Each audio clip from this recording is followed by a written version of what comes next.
आज का topic internal structure of leaf in relation to water loss पर है।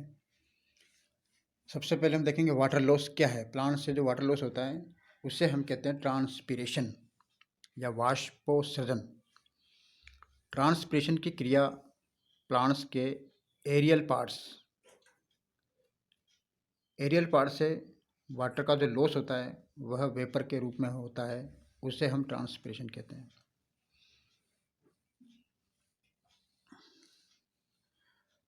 वाटर लॉस,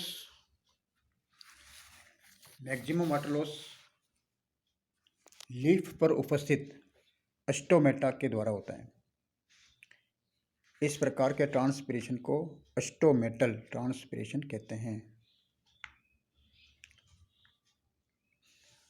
कुछ मात्रा में जल की हानि, वाटर का लॉस क्यूटिकल के द्वारा भी होता है, लेंटिसल्स के द्वारा भी होता है। तो इन्हें हम जिस प्लांट पार्ट से ट्रांसपीरेशन हो रहा है उसी के नाम से इसको ट्रांसपीरेशन का टाइप दिया गया है। जैसे स्टोमेटा के थ्रू होता है स्टोमेटल ट्रांसपीरेशन, क्यूटिकल से हो रहा तो क्यूटिकुलर ट्रांसपीरेशन, लेंटिसल से हो रहा तो लेंटिक्यूलर ट्रांसपीरेशन। 99% वाटर लॉस प्लांट्स के द्वारा 99% वाटर लॉस ट्रांसपीरेशन के थ्रू हो जाता है। थोड़ी बहुत मात्रा जो है फोटोसिंथेसिस व अन्य क्रियाओं में काम में ली जाती है। ट्रांसपीरेशन को कौन कौन से फैक्टर्स इसको प्रभावित करते हैं वो हम यहाँ पर स्टडी करेंगे। ट्रांसपीरेशन को प्रभावित करने वाले कारक दो प्रकार के फैक्टर्स होते हैं। एक तो फैक्टर्स होता है एनवायरमेंटल फैक्टर, जिसे हम कहते हैं एक्सटर्नल फैक्टर, और दूसरा फैक्टर होता है प्लांट फैक्टर, उसे हम कहते हैं इंटरनल फैक्टर। तो सबसे पहले हम पढ़ेंगे external factor. External factors which affect transpiration. इसमें तीन बिंदुओं के द्वारा इसको समझ सकते हैं हम। पहला बिंदु है वायु की आर्द्रता, ह्यूमिडिटी ऑफ एयर। दूसरा फैक्टर है टेम्परेचर और तीसरा फैक्टर है लाइट। तो वायु की आर्द्रता, अगर लीफ के भीतर की वायु यानी एयर, लीफ के भीतर की एयर तथा वायुमंडल की एयर का अगर वेपर प्रेशर बराबर है तो ट्रांसपीरेशन नहीं होगा। लेकिन वायु की आर्द्रता कम होने पर ट्रांसपीरेशन के बढ़ने से वाटर का लॉस भी तेजी से होगा। कहने का अर्थ है कि एयर की ह्यूमिडिटी अगर कम होती है तो ट्रांसपीरेशन बढ़ेगा। दूसरा फैक्टर है टेम्परेचर। टेम्परेचर परिवर्तन भी ट्रांसपीरेशन को बहुत तेज़ी से प्रभावित करता है। अगर अन्य सभी कारकों को अनुकूलतम मान लिया जाए तो एक निश्चित सीमा तक तापक्रम में वृद्धि से ट्रांसपीरेशन की दर में भी वृद्धि होती है। यह वृद्धि तापक्रम के निम्न प्रभावों से होती है। एक तो है स्टोमेटल मूवमेंट पर प्रभाव, यानी स्टोमेटा की जो गति है वो उस पर प्रभाव होगा। पर्ण के आसपास की जो सैचुरेटेड एयर है उसके वाष्प दाब में परिवर्तन होगा। बाह्य वायु के वाष्प दाब में परिवर्तन होगा। पर्ण से वायुमंडल में जल वाष्प की विसरण गति में वृद्धि होगी। तीसरा फैक्टर है प्रकाश, लाइट। ट्रांसपीरेशन को सबसे अधिक प्रभावित करने वाला कारक प्रकाश ही है, क्योंकि प्रकाश का मुख्य स्रोत सूर्य है। सूर्य के प्रकाश में ही पौधों में उपस्थित स्टोमेटा खुल जाते हैं, अर्थात दिन में खुल जाते हैं और रात्रि में बंद हो जाते हैं। जैसे ही स्टोमेटा खुलते हैं उनसे वाटर का लॉस होना शुरू हो जाता है, और यदि रंध्र बंद हैं, स्टोमेटा बंद है, तो वाटर का लॉस नहीं होगा। इस प्रकार रात्रि में ट्रांसपीरेशन नहीं होगा और दिन में ट्रांसपीरेशन की जो दर है वो अधिक होगी। ट्रांसपीरेशन की दर को बढ़ाने वाला मुख्य कारक कौन है? प्रकाश, सनलाइट। तो सनलाइट में स्टोमेटा खुल जाते हैं और प्रकाश में रंध्र खुले रहते हैं, जिससे ट्रांसपिरेशन में वृद्धि होती है। तो ये फैक्टर जो है ये कहलाते हैं एक्सटर्नल फैक्टर। अब हम दूसरे फैक्टर के बारे में स्टडी करेंगे जो कि प्लांट में ही उपस्थित फैक्टर हैं, उससे हम कहते हैं इंटरनल फैक्टर। इनको हम निम्न बिंदुओं में विभाजित करके अध्ययन करते हैं। पहला है लीफ एरिया, दूसरा जो फैक्टर है वो है structure of leaf, orientation of the leaf, water content of the leaf, और लास्ट में है स्टोमेटा। तो सबसे पहले हम पढ़ेंगे लीफ एरिया, पर्ण का क्षेत्रफल। जितना विशाल पर्ण क्षेत्रफल होगा, ट्रांसपिरेशन की मात्रा भी उतनी ही अधिक होगी। यह मान्यता सही है, यद्यपि पर्ण के क्षेत्रफल तथा वाटर लॉस की मात्रा के मध्य अनुपातिक संबंध अनुपस्थित होता है। अतः प्राकृतिक रूप से ट्रांसपिरेट सरफेस यानी वाष्पोत्सर्जित सरफेस जैसे पर्ण, फल, पुष्प, शाकीय पादपों के तने और यहाँ तक कि इसके छाल के क्षेत्रफल पर भी निर्भर करता है। प्रति इकाई क्षेत्रफल के आधार पर छोटे पादपों में अक्सर विशाल वृक्षों की तुलना में अधिक वाष्पोत्सर्जन होता है। एक पादप से कुछ पर्णों के हटा देने पर यानी पर्ण क्षेत्र में कमी होने पर इससे प्रति इकाई क्षेत्रफल से जल हानि की मात्रा बढ़ जाती है। हालांकि इस पौधे से कुल वाटर लॉस की मात्रा में निश्चित रूप से कमी हो जाती है।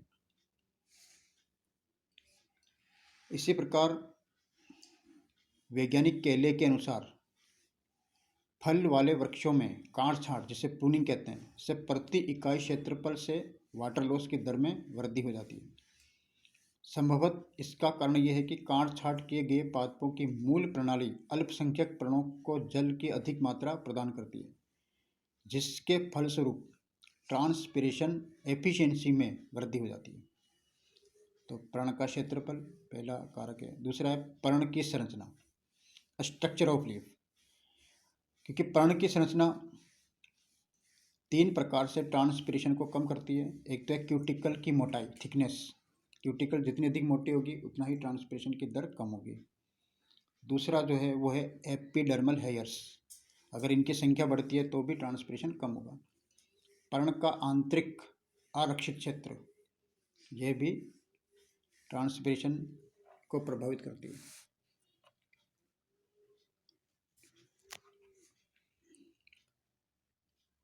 अगर पर्ण की आंतरिक कोशिकाओं की भित्तियां इंटरसेल्यूलर स्पेस के प्रति अधिक आरक्षित होती है तो ट्रांसपिरेशन की दर में वृद्धि हो जाती है। नेक्स्ट फैक्टर है orientation of the leaf.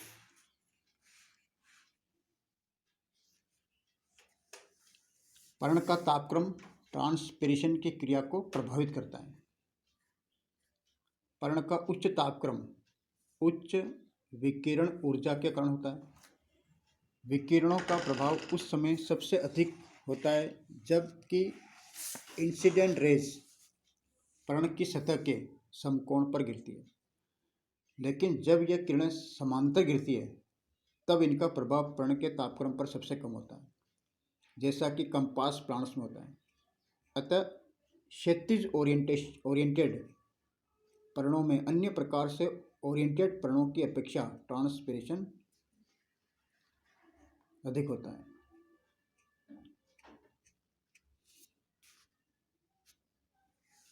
Water content of the leaf, पर्ण में जल की मात्रा।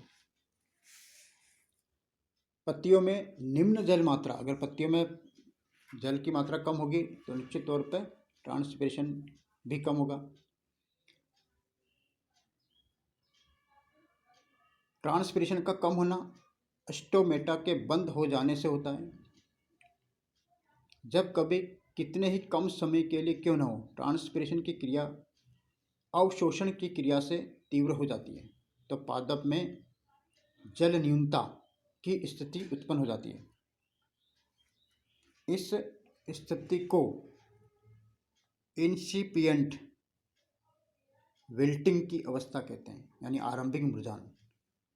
पादपों में इस जल न्यूनता से स्टोमेटा की जो गार्ड सेल्स है तथा मीजोफिल है के मध्य एक डिफ्यूजन प्रेशर डेफिसिट ग्रेडियंट उत्पन्न हो जाता है, डीपीडीजी उत्पन्न हो जाता है। यह ग्रेडियंट द्वार कोशिकाओं से जल के बाहर निकलने में सहायक होता है, जिससे इनकी टर्जिडिटी यानी स्फीति गिर जाती है और स्टोमेटा बंद हो जाते हैं।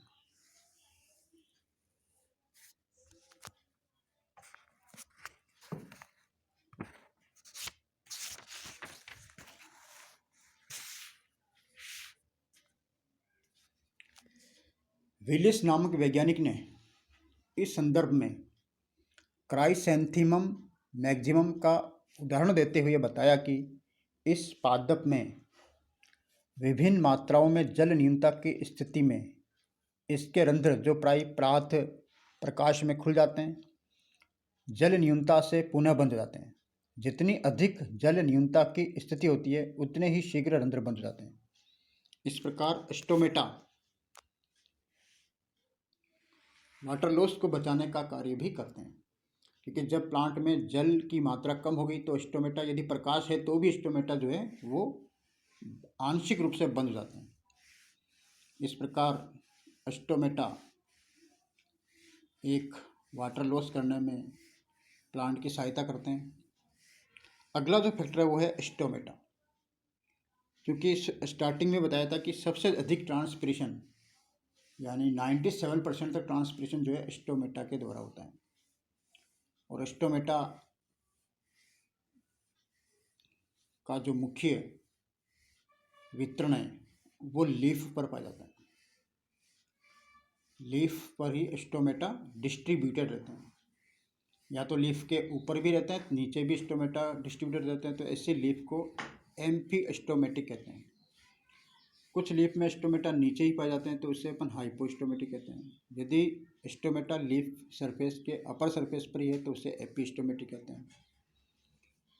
कुछ प्लांट्स है एक्वेटिक प्लांट्स, उसमें स्टोमेटा होते ही नहीं है, तो ऐसी कंडीशन को एस्टोमेटिक कहते हैं। तो स्टोमेटा की पारस्परिक दूरी, कितनी दूरी है पारस्परिक, उनका वितरण कैसा है, उनका स्ट्रक्चरल विशेषताएं कैसी है, स्टोमेटल पोर का आकार कैसा है, और उनकी गति कैसी है, उनकी फ्रीक्वेंसी कैसी है, ये सभी जो कारक हैं स्टोमेटा के, ये भी ट्रांसपिरेशन को डायरेक्टली प्रभावित करते हैं। हाई स्टोमेटल फ्रीक्वेंसी से ट्रांसपिरेशन की क्रिया भी बढ़ जाती है। इसी प्रकार यदि स्टोमेटा चौड़ा है तो भी ट्रांसपिरेशन की क्रिया में वृद्धि हो जाती है। इसके विपरीत सनकेन स्टोमेटा जो हैं, ये स्टोमेटा ऐसे होते हैं जो कि गड्ढों में पाए जाते हैं, और उनमें दो कैविटी होती है। एक स्टोमेटा के बाहर होती है एपिस्टोमेटल कैविटी, और एक नीचे होती है सब स्टोमेटल कैविटी। तो ये क्या गड्ढों में स्थित स्टोमेटा होते हैं। ऐसे स्टोमेटा को सनकेन स्टोमेटा को कहते हैं। और इस प्रकार के स्टोमेटा जो डेजर्ट प्लांट है, मरुद्भिदीय पादप हैं, उनमें ये पाए जाते हैं, ताकि ट्रांसपिरेशन के रेट को कम किया जा सके। क्योंकि वैसे ही डेजर्ट रीजन में पानी की कमी है, और पानी की कमी होने से ट्रांसपिरेशन भी सनकेन टाइप के हैं, इसलिए वहाँ पे ट्रांसपिरेशन की जो रेट है वो बहुत ही कम हो जाती है। तो सनकेन स्टोमेटा, संकरे रंध्र छिद्र, संकरा होगा तो ट्रांसपिरेशन कम हो जाएगा, और रंध्र पास हैं आदि स्थितियों में ट्रांसपिरेशन कम हो जाता है। अधिकांश मरुद्भिदी पादप, जैसे मैंने बताया सनकेन स्टोमेटा का मुख्य उदाहरण है कनेर, नीरियम इंडिकम। नीरियम इंडिकम का जब सेक्शन कटाया जाता है तो इसमें सनकेन स्टोमेटा दिखाई दिए जाते हैं।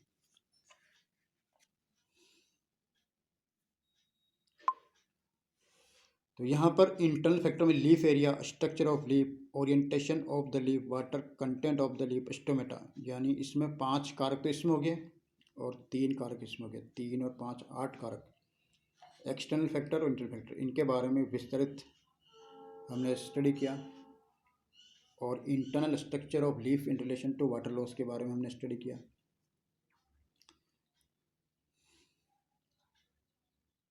इसमें जो अंतिम कारक है एस्टोमेटा, वो बहुत इंपॉर्टेंट है। एस्टोमेटा के द्वारा ही सबसे अधिक ट्रांसप्रेशन होता है। तो इस प्रकार ये टॉपिक फिनिश होता है। Thank you.